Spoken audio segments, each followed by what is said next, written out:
Assalamualaikum warahmatullahi wabarakatuh. Pada kesempatan ini kita akan membahas tentang uji normalitas data menggunakan metode yang namanya adalah C kuadrat. Nah, di sini saya sudah memiliki sebuah data dengan jumlah respondennya atau jumlah peserta didiknya adalah 22 orang. Untuk namanya ini saya singkat saja atau menggunakan inisial, dan ini adalah nilai dari 22 orang peserta didik itu. Nah, untuk mencari normalitas data dengan menggunakan C kuadrat ini ada beberapa langkah ya. Untuk langkah yang pertama adalah kita cari terlebih dahulu nilai minimal dan juga maksimal dari data tersebut. Caranya kita bisa gunakan rumus min. Kita tuliskan min ya, sama dengan min, kita drag datanya dari 1 sampai 22 ini. Kemudian kita klik enter saja. Sehingga data atau nilai terkecilnya adalah 25. Kemudian untuk nilai maksimalnya kita tuliskan max. Kita drag juga dari 1 sampai 22. Kita klik enter.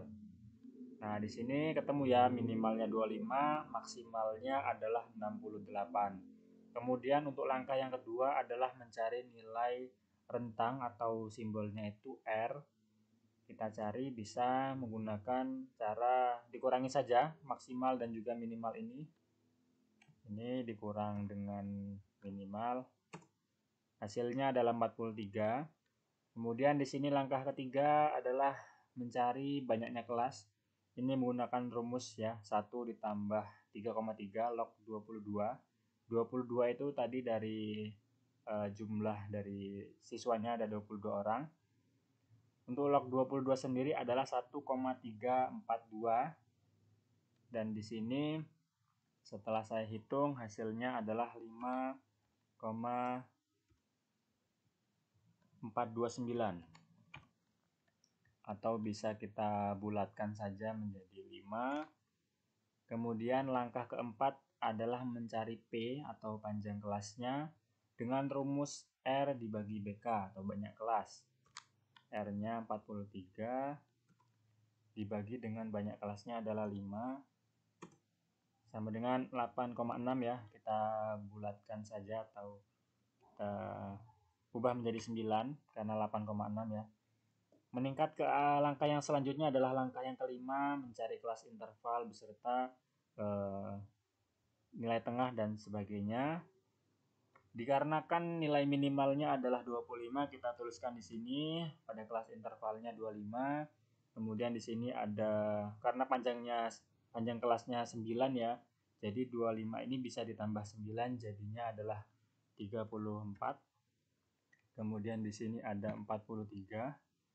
Kemudian di bawahnya ada 52. Di bawahnya lagi ada 61. Dan di sini otomatis 33 ya. Kemudian di sini 42. Di sini 51. Kemudian di sini ada 60. Dan yang terakhir ada 69. Nah, ini dikosongkan saja karena saya sudah menuliskan interval yang ada di sini. Kemudian F ini adalah frekuensi. Nah, perhatikan cara untuk mencari frekuensi setelah kita mencari kelas intervalnya adalah kita blok terlebih dahulu ya untuk rumusnya. Kemudian kita buat rumus di sini sama dengan frekuensi. Kemudian di sini diminta data array. Data array itu adalah yang ada di sini ya, sigma dari atau nilai-nilai yang berjumlah 22 tadi. Kemudian koma bins array. Itu adalah kelas interval yang sebelah kanan ini. Kita blok saja. Nah, setelah itu kita pencet Ctrl Shift Enter sehingga frekuensinya sudah muncul semua ya secara otomatis 42646. Kemudian selanjutnya adalah mencari nilai tengah atau XI. Caranya bisa kita jumlahkan 25. Jumlahkan ini 25 ditambah dengan 33. Kemudian hasilnya tuh dibagi 2. 29 kita drag juga. Kemudian XI kuadrat kita pangkatkan saja nilai tengahnya ini tadi, berarti kan 29. Kita klik simbol carat. Simbol carat itu seperti ini ya. Kemudian klik 2. Oke, 841. Kita drag juga, oh ini kelebihan. Kemudian selanjutnya F dikali XI, frekuensi dikali nilai tengah. Kita klik 4. Kita klik tanda bintang. Kemudian nilai tengahnya 29, kita klik enter. Kita drag juga seperti tadi. Dan yang terakhir ini ada F, nilai tengah dikali nilai tengah yang sudah dikuadratkan dikali dengan frekuensi seperti ini ya. Nilai tengahnya berapa?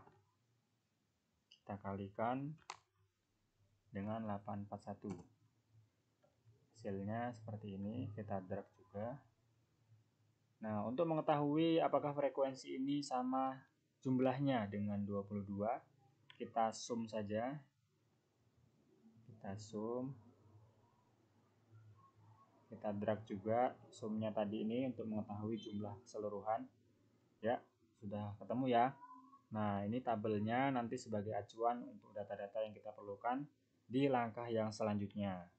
Nah, langkah yang selanjutnya inilah adalah langkah yang keenam, mencari rata-rata.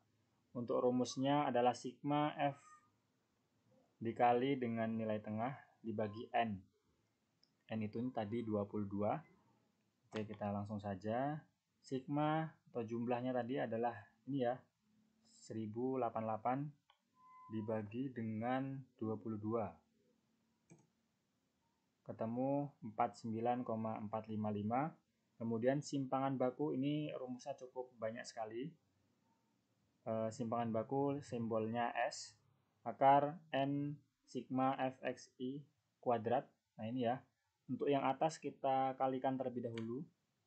Untuk N-nya tadi adalah 22, kemudian dikalikan, kita pencet bintang.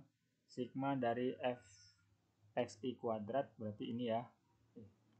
Ini. Kemudian kita kurang.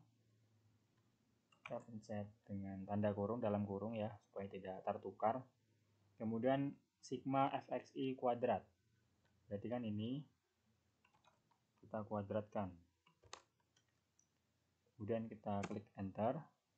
Kemudian yang pada bagian bawah ini N dikali N-1 berarti 22 dikali N-1. Hasilnya seperti ini ya. Nah, untuk data yang tadi kita bagi saja, atas dibagi bawah ini 171,117. Nah, ini tinggal kita akarkan saja sama dengan, untuk rumusnya adalah SQRT. Nah, kita pencet yang 171,117. Klik enter. Sehingga ketemulah simpangan bakunya adalah 13,081. Oke, meningkat ke langkah yang selanjutnya adalah langkah yang ke-8 ya. Membuat tabel. Namun terlebih dahulu untuk tabel ini kita tentukan batas kelasnya. Untuk batas kelas yang pertama ini kita tentukan dari 25 ini kita kurangkan dengan 0,5. Berarti kan 24,5. Kemudian yang selanjutnya ini adalah 33 sampai 69 ini kita tambah 0,5. Kita buat di sini saja rumusnya ya. Ini kita tambah 0,5 supaya lebih mudah dan cepat. Nah, hasilnya seperti ini. Untuk raratanya kita isikan 49,455. Kita drag juga. Simpangan bakunya 13,081. Kita drag supaya lebih cepat. Nah, untuk hasil atau nilai Z-nya ini kita dapatkan dari rumus seperti ini ya. Batas kelas dikurang rata dibagi simpangan baku. Batas kelas ini kita kita dalam kurung dulu, batas kelas kita kurangkan dengan rata, tutup kurung, kita bagi dengan simpangan baku yang sudah kita cari tadi. Hasilnya min 1,91, kita drag ke bawah ya. Untuk hasil atau nilai Z ini kita jadikan sebagai bahan acuan untuk mencari luas 0 dikurang Z-nya pada tabel kurva 0 sampai Z ya. 1,191 ini. Oke. Saya buka terlebih dahulu untuk tabelnya. Oke, di sini ya.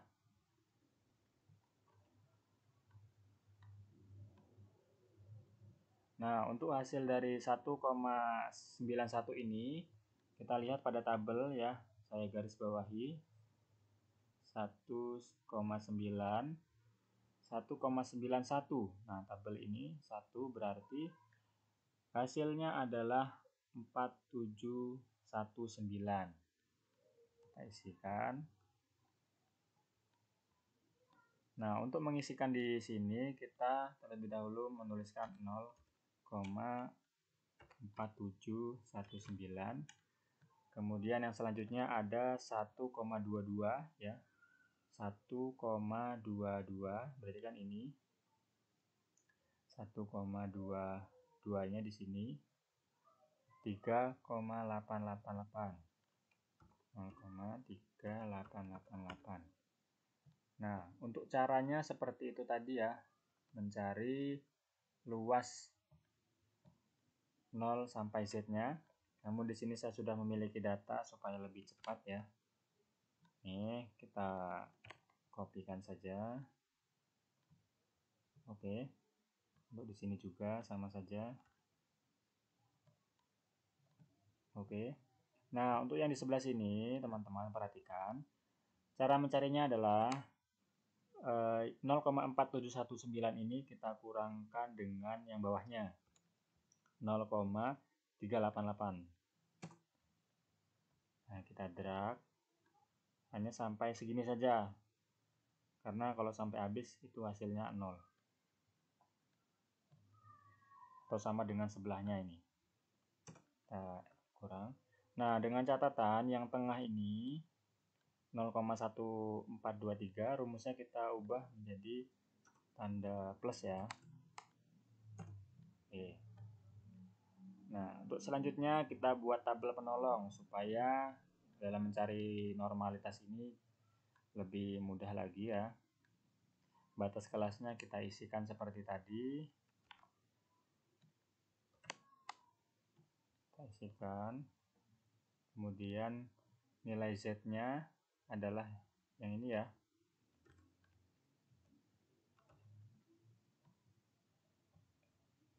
Kemudian nilai luas 0 sampai Z-nya kita isi juga. Kelas interval kurang terlihat. Nah, untuk kelas interval adalah yang sudah kita cari tadi, yang sebelah sini. Dengan catatan negatifnya kita hilangkan saja. Nah, untuk negatifnya ini kita hilangkan sehingga menjadi positif. Nah, untuk N tadi adalah 22 ya. Kita drag saja. Nah, untuk FE atau frekuensi ekspektasi, cara mencarinya adalah kelas interval ini dikalikan dengan N. Jadi 22, hasilnya seperti ini. Kemudian FO atau frekuensinya yang tadi ya, yang sudah kita cari di awal.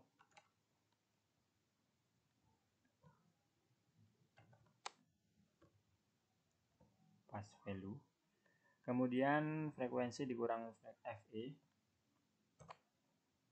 Ini dikurangkan dengan ini. Kita drag. Kemudian yang selanjutnya FO dikurang FE ini kita kuadratkan. Ini kita kuadratkan.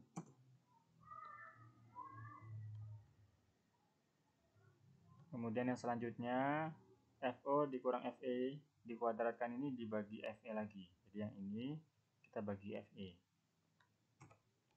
Ini kita bagi dengan FE.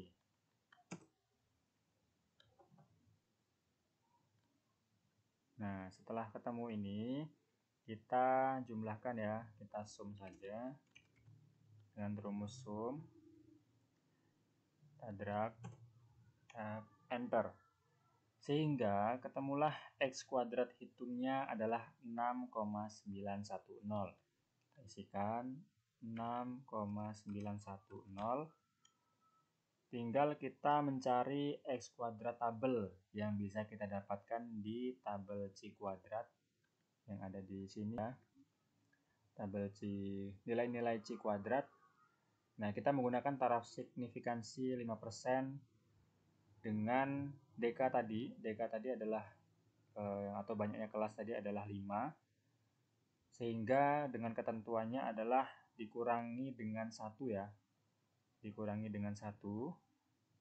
5 dikurang 1 sama dengan 4. Sehingga kita dapati bahwa 4 ini dengan taraf 5% adalah 9,488. Nah, dari sini kita dapat mengetahui dikarenakan X kuadrat hitungnya adalah 6,914 lebih kecil dari X kuadrat tabelnya yaitu 9,488, sehingga dapat disimpulkan bahwa data yang kita cari tadi berdistribusi normal. Seperti itulah cara kita dalam mencari nilai normalitas dengan metode C kuadrat ya. Itu saja yang dapat saya sampaikan, lebih kurangnya mohon maaf. Apabila kalian suka dengan video ini, silakan berbagi dengan teman-teman kalian. Apabila ada pertanyaan ataupun saran masukan, itu akan jauh lebih baik supaya channel ini lebih bisa berkembang lagi ke depannya. Saya mohon maaf. Saya akhiri. Wassalamualaikum warahmatullahi wabarakatuh.